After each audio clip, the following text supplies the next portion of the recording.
जय श्री राम प्यारे बच्चों। जय श्री राम। आज हम लोग क्या पढ़ेंगे? अलंकार। अलंकार, वो भी पूरा कंप्लीट एकदम सरल तरीके से। ठीक है जी। देखो, अलंकार जब भी वर्ड सामने आता है ये दो शब्दों से मिला है, अलम प्लस कार। सामान्य भाषा में समझें तो अलंकार का मतलब है चमत्कार। क्या है? चमत्कार। चमत्कार। ठीक है, वो वाला चमत्कार नहीं कि बिजली कड़कने लगी, पृथ्वी कांपने लगी, वैसा कोई चमत्कार नहीं होने वाला है। बात यह है जैसे कि जो कवि होता है वो अपने काव्य में कुछ ऐसी ट्रिक्स डाल देता है जिससे काव्य बहुत ज्यादा अट्रैक्टिव हो जाता है। जैसे वो अपने लोग नहीं कहते हैं कि डबल मीनिंग बात करते हो, तो कुछ वैसी वैसी बातें करता है कवि, तो वो अलंकार के माध्यम से करता है। ठीक है, तो इसके प्रॉपर जो है दो ही भेद होते हैं। एक होता है अपना शब्दालंकार। क्या होता है? शब्दालंकार। और दूसरा क्या होता है? अर्थालंकार। ठीक है, एक भेद और होता है, किसी को पता है वो क्या होता है? आधुनिक अलंकार। लेकिन वो हमारे यूज का नहीं है, सिलेबस में भी नहीं है, आपकी परीक्षाओं में आता भी नहीं है। ठीक है, तो मेनली ये दो ही होते हैं, नंबर एक शब्दालंकार, नंबर दो अर्थालंकार। इनके भी कई भेद होते हैं, तो भेद जानने से पहले हम ये जान लेते हैं कि आखिर शब्दालंकार और अर्थालंकार होते क्या हैं। देखो, शब्दा में शब्द छिपा है और अर्था में अर्थ छिपा है, यानी कि जहाँ पर शब्द से चमत्कार हो जाए वो शब्दालंकार, और जहाँ पर अर्थ से चमत्कार हो वो अर्थालंकार। मतलब जहाँ पर चमत्कार खाली शब्द ही कर दे, उनका अर्थ निकालने की जरूरत ना पड़े तो क्या हो जाएगा? और जहाँ पर अर्थ निकालना पड़े वहाँ पर अर्थालंकार होता है। ठीक है, और शब्दालंकार को अगर हम देखते हैं तो ये भी 5 तरीके का होता है, लेकिन हम सिर्फ 3 तरीके ही पढ़ेंगे। ठीक है, क्योंकि वही इम्पोर्टेंट है, वही आपके पेपर में आएंगे। तो आप लोगों में से कई लोग पढ़ भी चुके होंगे, जैसे कि यमक अलंकार पढ़ा है। यमक अलंकार। ठीक है, और एक होता है अपना श्लेष अलंकार। कौन सा होता है? श्लेष अलंकार। ठीक है, और अपना होता है तीसरा अनुप्रास अलंकार। कौन सा होता है? अनुप्रास अलंकार। तो ये तो हो गए हमारे शब्दालंकार के भेद। ठीक है, जो कि महत्वपूर्ण वाले हैं, इम्पोर्टेंट वाले हैं। यहाँ से क्वेश्चन 100% आता ही आता है। फिर क्या पढ़ेंगे हम लोग? अर्थालंकार। तो जहाँ पर अर्थ के माध्यम से क्या हो चमत्कार, वो क्या कहलाता है? अर्थालंकार। Very good. अब हमें क्या करना है? अर्थालंकार के भेदों के बारे में जानना है, लेकिन इसके भेद तो बहुत होते हैं। यहाँ 2, 4, 6 नहीं, 10, 20, 30, 40 ऐसे भेद होते हैं। मतलब लगभग ये 40 के अराउंड में पहुँच जाता है अर्थालंकार। लेकिन हमको महत्वपूर्ण पढ़ने हैं, और जिनमें सबसे महत्वपूर्ण कौन से होते हैं? नंबर 1 उपमा अलंकार। क्या होता है? उपमा अलंकार। फिर नंबर 2 उत्प्रेक्षा अलंकार। ठीक है, उसके बाद में रूपक अलंकार। हमको पढ़ना है रूपक अलंकार। ये 3 बहुत महत्वपूर्ण हैं। उसके बाद में भी जो थोड़े बहुत महत्वपूर्ण होंगे वो आपको पढ़ा दिए जाएंगे। तो आपको क्या पढ़ना है आपको बोर्ड पर दिख रहा है। ठीक है, तो बहुत बढ़िया करके समझेंगे। तो शब्दालंकार का क्या मतलब है? जहाँ पर शब्द के माध्यम से चमत्कार हो, क्या कहलाएगा? शब्दालंकार। और इसका नंबर 1 है यमक अलंकार। क्या है? यमक अलंकार। तो यमक अलंकार की ट्रिक ये है कि एक शब्द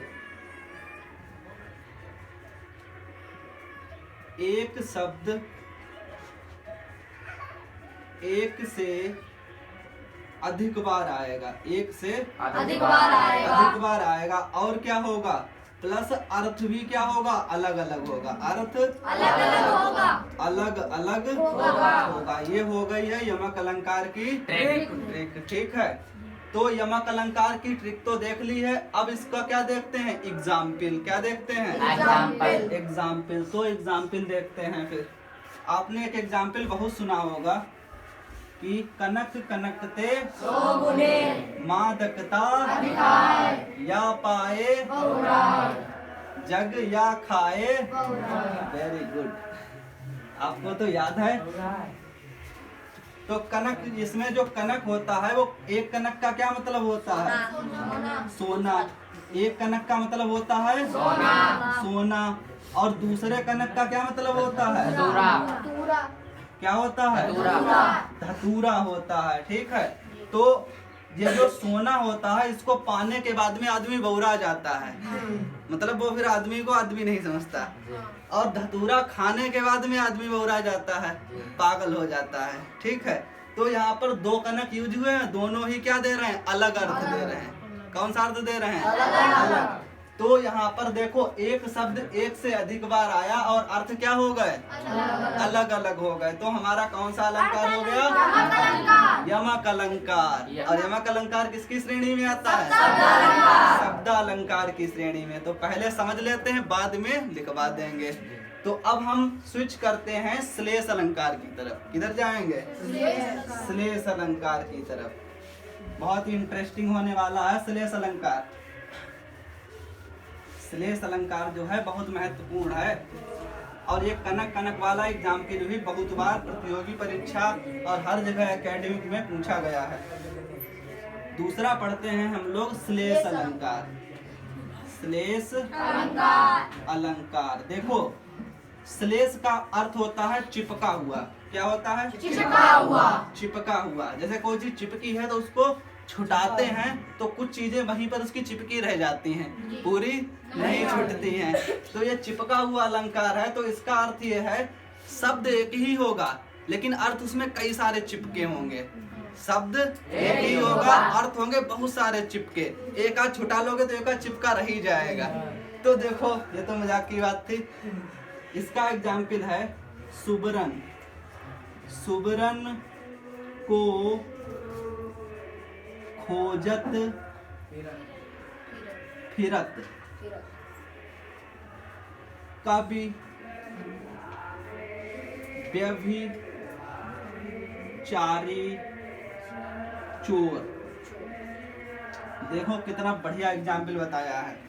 देखो सुबरन, यहाँ पर जो वर्ड सुबरन है ना, सुबरन का मतलब यहाँ पर तीन अर्थों में है। कितने अर्थों में है? तीन अर्थों में। आप ध्यान से देखें तो नंबर 1 पर आपको कवि दिख रहा है, नंबर 2 पर व्यभिचारी दिख रहा है, नंबर 3 पर चोर दिख रहा है। ठीक है, तो सुवर्ण का अर्थ है नंबर 1 वाला सुंदर वर्ण। क्या है? सुंदर वर्ण। यानी कि जो हमारा कवि होता है वो सुंदर सुंदर वर्णों को क्या करता है? खोजता फिरता है कि सुंदर वर्ण मिल जाए तो हम अपनी काव्य या जो भी गद्य रचना कर रहे हैं उसमें लिख दें। तो सुंदर वर्ण को कौन खोजता है? कवि खोजता है। और दूसरे देखो सुवर्ण का एक और अर्थ है, तो वो अर्थ होता है सुंदर स्त्री। क्या होता है? सुंदर स्त्री होता है। ठीक है, और सुंदर स्त्री को कौन खोजता है? व्यभिचारी। कौन खोजता है? व्यभिचारी। जो सुंदर स्त्री को खोजता है वो व्यभिचारी कहलाता है। ठीक है, और एक सुवर्ण का अर्थ क्या होता है? सोना। सुवर्ण का अर्थ और क्या होता है? सोना होता है। और सोने को कौन खोजेगा? चोर खोजेगा। तो सुवर्ण के कितने अर्थ दिखे? सुंदर वर्ण उसको खोजता है कौन? कवि। सुंदर स्त्री को व्यभिचारी, और सोना को चोर। तो सुवर्ण शब्द एक है लेकिन अर्थ इसके कितने हैं? तीन अर्थ हैं। तो यहाँ पर हमारा अलंकार कौन सा हो गया? श्लेष अलंकार हो गया। समझ आया? एक एग्जाम्पल और पूछा जाता है, वो होता है पानी वाला। कौन सा होता है? याद है किसी को? नहीं याद है? पानी गए न उबरे मोती मानुष चून। याद आ रहा है? रहीमन पानी राखिए बिन पानी सब सून। पानी गए न उबरे मोती मानुष चून। ये एग्जाम्पल बहुत पूछ लिया जाता है। तो हमने अभी पढ़ लिए हैं 2 अलंकार, यमक अलंकार और श्लेष अलंकार। अब हम लोग पढ़ने जा रहे हैं अपना अनुप्रास अलंकार। ठीक है, तो क्या होता है? यमक अलंकार में एक शब्द एक बार आएगा, एक शब्द एक से अधिक बार आएगा और अर्थ भी क्या होंगे? अलग अलग होंगे। श्लेष अलंकार में शब्द एक ही बार आएगा और अर्थ एक से अधिक होंगे। अब हम लोग पढ़ेंगे अनुप्रास अलंकार। तो हमारे अनुप्रास अलंकार में क्या होता है? अनुप्रास अलंकार, अनुप्रास अलंकार में क्या होता है? इसमें होता है एक ही वर्ण, एक ही वर्ण की बार बार क्या होती है? आवृत्ति होती है। आवृत्ति होती है किसमें? अनुप्रास अलंकार में। जैसे आपने बचपन में सुना होगा मजे मजे में, खड़क सिंह के खड़कने से खड़कती हैं खिड़कियां, फिर खिड़कियों के खड़कने से खड़कता है खड़क सिंह। तो खाखा आ रहा है बार बार, तो समझ जाओगे अलंकार क्या है? अनुप्रास अलंकार। ये कई तरीके से आता है, ये खाली खड़क सिंह वाला मत याद रखना, ये कई तरीके से आता है। ठीक है, इसमें इसके कई भेद होते हैं। जैसे अंत्यानुप्रास है, तो अंत्यानुप्रास में क्या होता है? लास्ट वाला जो हमारा वर्ड होता है, सॉरी वर्ड, वर्ण होता है, वर्ड नहीं, वर्ण जो होता है वो सेम सेम होते हैं। क्या होता है? Same same. जैसे रहत, खिजत, रीझत, नटत, मिलत, खिलत, लज्जात, ऐसे कुछ होता है, तो उसमें ताता ताता लास्ट में आ रहा है, तो वो अंत्यानुप्रास हो जाएगा। जरूरी नहीं स्टार्टिंग से ही हो, अंत से भी हो सकता है। और इसमें क्या होता है? तुकांत शब्द मिलना चाहिए, वो भी हो जाता है। तो अभी आपको सारे भेद बता रहे हैं। ठीक है, तो अनुप्रास अलंकार आप नॉर्मली समझ चुके हैं। खड़क सिंह के खड़कने से खड़कती हैं, ठीक है, खिड़कियों के खड़कने से होता है खड़क सिंह। और इसके एग्जाम्पल क्या है? रघुपति राघव राजा राम, पतित पावन सीताराम। इसमें देखो तुकांत शब्द मिल रहा है लास्ट वाला। जैसे हमने लिखा रघुपति राघव राजा राम, ठीक है। फिर क्या लिखा? पतित पावन सीता राम। देखो राम राम में मामा लास्ट में मिल रहा है, तो एक जैसे मिल जाते हैं, तो अभी क्या होता है?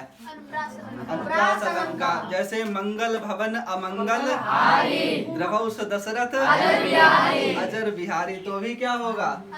अनुप्रास अलंकार। ठीक है, अब इसके भेदों के बारे में बात करते हैं। तो इसके भेद अभी लिख रहे हैं। तो नंबर 1 हम देखते हैं इसमें लाटानुप्रास। कैसा अनुप्रास? लाटानुप्रास। ठीक है, देखते हैं लाटानुप्रास। लाटानुप्रास, ठीक है, इसके कई सारे भेद हैं। तो लाटानुप्रास में क्या होता है? जहां पर पद में समानार्थी शब्दों की आवृत्ति हो, यानी कि एक जैसे अर्थ देने वाले शब्दों की आवृत्ति हो, क्या कहलाता है? लाटानुप्रास। या आप ऐसे समझें कि पूरा कोई वाक्य का एक पार्ट ही दोबारा से रिपीट हो जाता है, पूरा वाक्य का एक पार्ट रिपीट हो जाता है। ठीक है, और अर्थ भी वो लगभग समान ही होता है। ठीक है, तो देखो एक एग्जाम्पल लिखते हैं। जैसे क्या है? पूत सपूत तो क्यों धन संचय। पूत सपूत तो क्यों धन संचय। फिर देखो पूत कपूत तो क्यों धन संचय। तो यहाँ पर आप देखेंगे तो ये देखो इतना पार्ट बिल्कुल रिपीट हो रहा है एक जैसा, तो ये क्या हो जाएगा? लाटानुप्रास। ठीक है, अब इसका अर्थ समझ लेते हैं। कह रहा है कि पूत सपूत तो क्यों धन संचय। कवि कह रहा है कि अगर आपका पुत्र सुपुत्र है, सुपुत्र वो होता है जो अपने माता पिता का सम्मान बढ़ाए, उनकी धन दौलत बढ़ाए, उनकी जो है आकांक्षाओं पर खरा उतरे, वो होता है सपूत। अगर आपका पुत्र सुपूत है तो आप क्यों धन इकट्ठा कर रहे हो? वो खुद कमा लेगा, ये कह रहा है। और दूसरी लाइन में पूत कपूत तो क्यों धन संचय। अगर आपका पुत्र कुपुत्र है, सब कुछ खत्म करने वाला, तो भी क्यों कमा रहा है? वो तो खत्म ही कर देगा। ठीक है, लेकिन ये बात हर जगह अप्लाई नहीं होती। अगर सब माता पिता यही सोचने लगे तो कोई धन संचय ही नहीं करेगा, सब मजे में रहेंगे कि सुपुत्र हो जाए, हमें क्या करना है है ना। तो कोई भी बात 100% लागू नहीं होती है। तो लाटानुप्रास का एग्जाम्पल क्या है? पूत सपूत तो क्यों धन संचय, पूत कपूत संचय। ठीक है, अब हम लोग पढ़ने वाले हैं इसमें नंबर 2 अंत्यानुप्रास। क्या पढ़ेंगे? अंत्यानुप्रास। ये अनुप्रास के भेद हैं, बहुत सरल एग्जाम्पल द्वारा बता रहे हैं। नंबर 2 अंत्यानुप्रास। अंत्यानुप्रास। देखो अंत्यानुप्रास में वही है, जो लास्ट वाला हमारा वर्ण होगा वो सेम होने वाला है। जैसे मंगल भवन अमंगल हारी बिहारी, तो री दोनों में आ रहा है। ठीक है, तो ऐसे कई सारी चौपाइयां आप लोगों को याद होंगी। तो जिनके अंत में सेम चीजें आती वो क्या कहलाते हैं? अंत्यानुप्रास कहलाते हैं। जैसे जय हनुमान ज्ञान गुण सागर, तो सागर और उजागर एक जैसे आ रहे हैं, तो अलंकार कौन सा होगा? अंत्यानुप्रास। ठीक है, अनुप्रास तो है ही, उसमें भी अंत्यानुप्रास, मतलब अंत की चीजें समान हो रही हैं। ठीक है, तो क्या हो जाएगा? अंत्यानुप्रास हो जाएगा। ठीक है, अब इसमें एक हम लिखते हैं छेकानुप्रास। क्या लिखते हैं? छेकानुप्रास। ठीक है, एक हमारा है इसमें अलंकार छेकानुप्रास। ठीक है, तो जहां पर एक ही वर्ण की एक बार आवृत्ति हो, एक वर्ण की एक बार आवृत्ति हो, क्या कहलाता है? छेकानुप्रास। और एक होता है हमारा वृत्यानुप्रास। वृत्यानुप्रास। ठीक है, तो छेका में एक बार, वृत्या में बार बार। बोलो, छेका में एक बार। तो छेका में एक वर्ण की एक ही बार आवृत्ति होती है, और वृत्या में क्या होती है? आवृत्ति होती है। ठीक है, जैसे आप वृत्या में वो एग्जाम्पल सेट कर सकते हो, जैसे खड़क सिंह के खड़कने से खिड़कियों से खड़कने से। हाँ, तो आप वृत्या में वो वाला एग्जाम्पल सेट कर सकते हो। वैसे जो ऑथेंटिक एग्जाम्पल है वो क्या है? उसमें आप लिखेंगे तरन, तनुजा, तट, तमाल, तरुबर बहु छाए। तमाल तरुबर बहु छाए, ये है आपका ऑथेंटिक एग्जाम्पल। और जैसे नॉर्मली याद करने के लिए अपने खड़क सिंह काफी हैं। ठीक है, और छेकानुप्रास में एक ही बार एक शब्द की आवृत्ति होती है, तो वहां पर छेकानुप्रास होता। अंत्यानुप्रास हम लोग पढ़ चुके हैं, लाटानुप्रास हम लोग पढ़ चुके हैं, वृत्यानुप्रास हम लोग पढ़ चुके हैं। अब लास्ट बच्चा है श्रुत्यानुप्रास। क्या बचा है?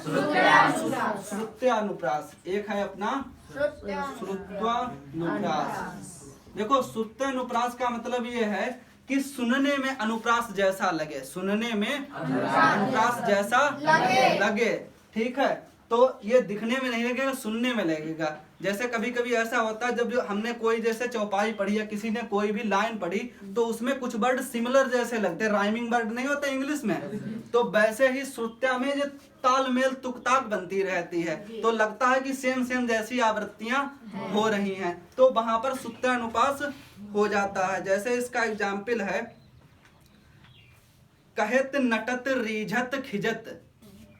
कहत नटत रीझत खिजत मिलत खिलत लजियात। देखो यहाँ पर देखो, ता ता ता ता ता ता ता ता आ रहे हैं। तो कहत नटत रीझत खिजत मिलत खिलत लजियात अलंकार श्रुत्यानुप्रास। समझ गए?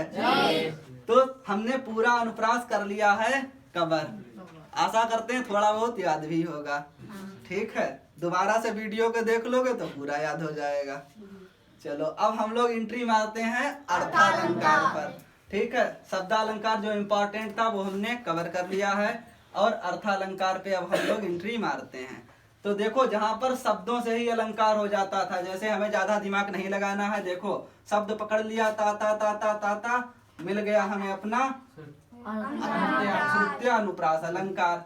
ठीक है, तो ज्यादा दिमाग नहीं लगेगा। अब क्या है? अब अर्थ लगाना पड़ेगा।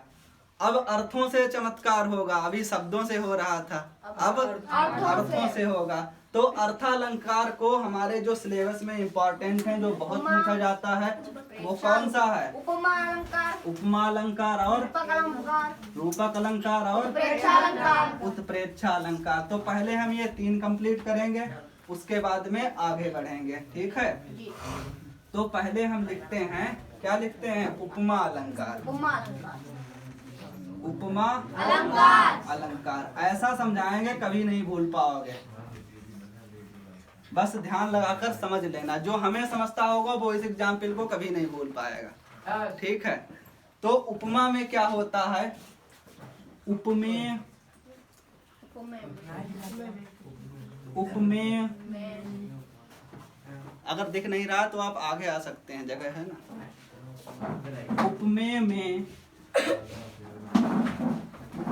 उपमेय और उपमान, उपमान में क्या होती है? समानता। समानता, उपमेय और उपमान में क्या होती है? समानता। समानता होती है, ठीक है। अब आप समस्या ये है, उपमेय क्या होता है और उपमान क्या होता है? ये बहुत कंफ्यूजिंग चीजें होती हैं, लेकिन अभी समझ लोगे तो कभी नहीं भूलोगे। फॉर एग्जाम्पल, जैसे आप लोगों का मानना है कि आप लोग, मानना यह है कि आप लोग हमें बहुत मानते हैं, ठीक है, हमें बहुत मानते हैं, ठीक है। जब आप हमें बहुत मानते हैं तो आपको कहीं और पढ़ने गए, स्कूल में गए तो कोई टीचर मिला, ठीक है, आदरणीय टीचर जी कोई मिले, तो आपने क्या किया? आपने उनकी कंपेयर यानी कि उनकी तुलना हमसे कर डाली, उनकी तुलना हमसे कर डाली। तो क्या हुआ? तो जिससे आप तुलना करते हो, जिससे आप तुलना करते हो, वो क्या हो जाता है? उपमान। वो हो जाता है उपमान, क्योंकि आप हमें बहुत मानते हो तो आपने उनकी तुलना क्या कम किससे की? हमसे की, ठीक है। तो हम क्या हो गए? उपमान। तो उपमान आपके लिए कौन हो गए? दादा हो गए, ठीक है। दादा, भाई, सर जो भी आप मानते हो तो वो आपके क्या हो गए? दादा हो गए। फिर क्या हुआ? उपमेय। तो उपमेय क्या होता है? जिन सर की आपने तुलना करी थी वो क्या हो गए?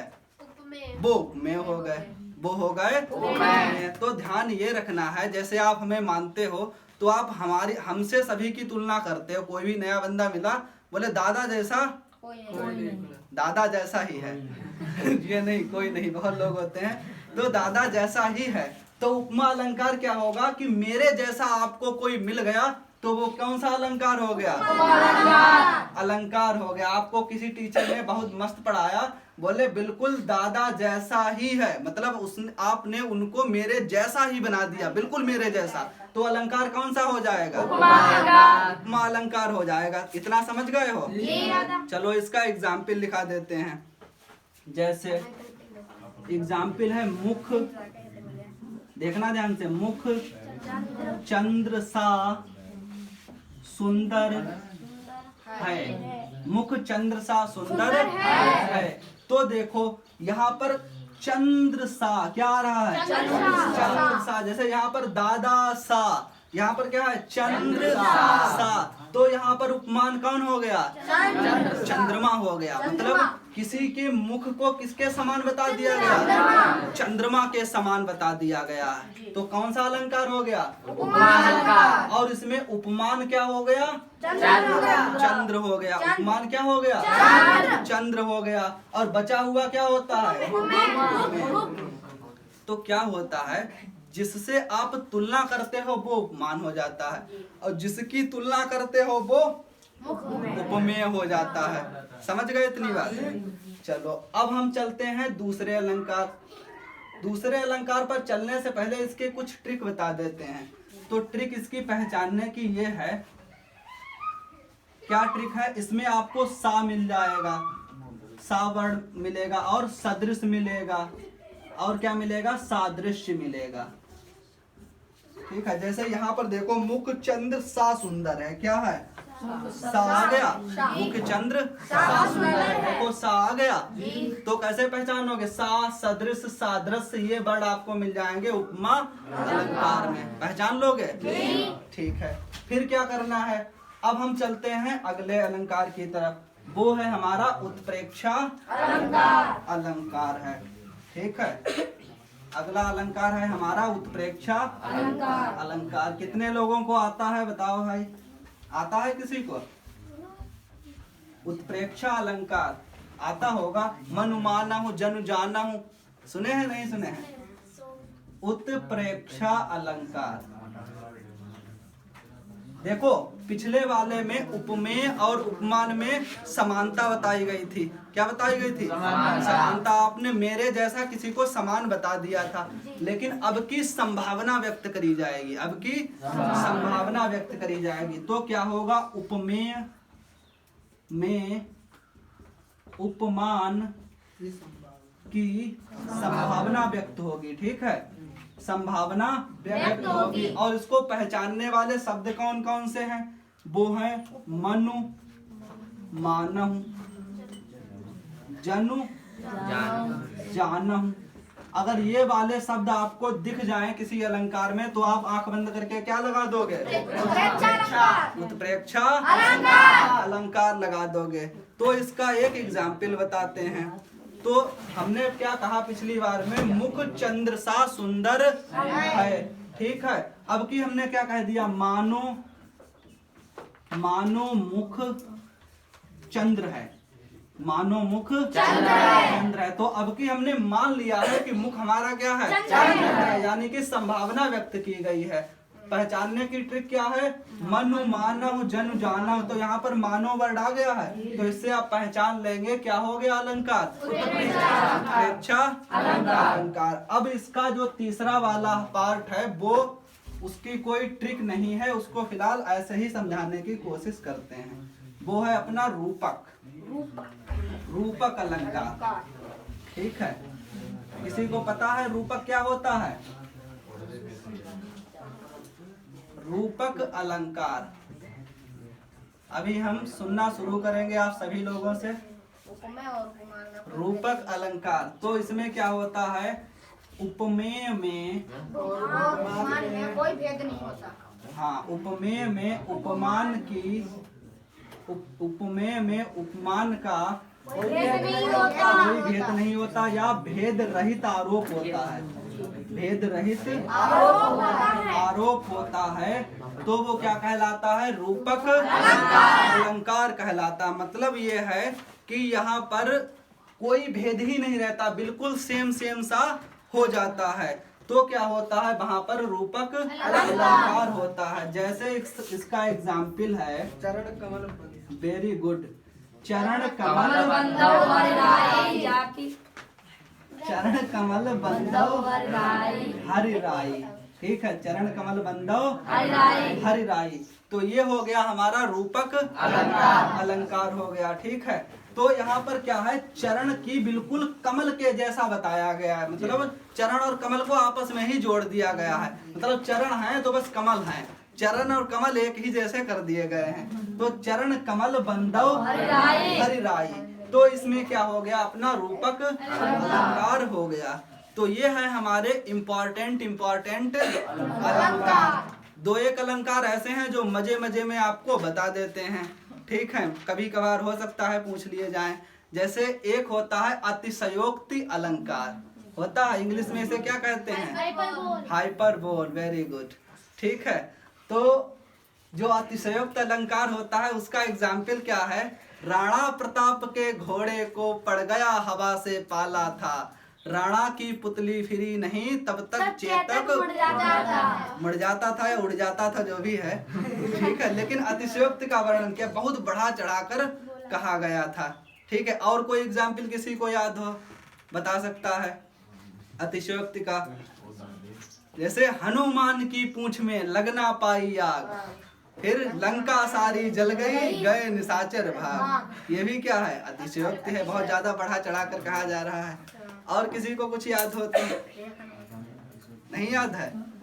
अच्छा, एक अलंकार होता है हमारा विभावना अलंकार। क्या होता है? विभावना। मतलब जहां पर बिना कारण के कोई काम हो जाए तो वो होता है विभावना अलंकार। मतलब कोई कारण ही नहीं है और काम होते चला जा रहा है।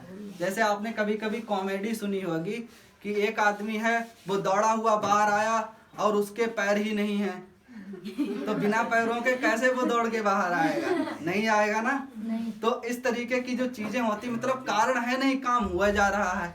ठीक है, जैसे आजकल लोग प्रमोट हुए हैं कुछ लोग, तो उसमें क्या है कि कारण तो है नहीं, पढ़ा लिखा तो है नहीं, भाग्य अच्छा था प्रमोट हो गए। ठीक है, तो वो भी बिना कारण ही काम हो गया है। ठीक है, कुछ लोगों ने पढ़ा भी था, ऐसा नहीं सबने नहीं पढ़ा था, लेकिन कुछ लोग ऐसे भी हैं बिना पढ़े भी बहुत अच्छे नंबर लाए हैं। ठीक है, तो इसका एग्जाम्पल क्या है? बिनु पग चले सुनय बिनु काना। बिनु पग चले, बिनु पग चले सुनय बिनु काना। देखो, बिना पैर के चलता है और बिना कान के सुनता है। अलंकार क्या हो जाएगा? विभावना अलंकार। तो ये आपकी थी कुछ महत्वपूर्ण अलंकार जो आपने आज सीखी हैं। ठीक है, आशा करते हैं बहुत अच्छे से समझ में आया होगा। और सबसे इम्पोर्टेंट बात क्या है? सबसे इम्पोर्टेंट बात क्या है? वीडियो को क्या करना है? लाइक। और चैनल को क्या करना है? सब्सक्राइब। ठीक है, तो जय Shri Ram to all of you my dear students.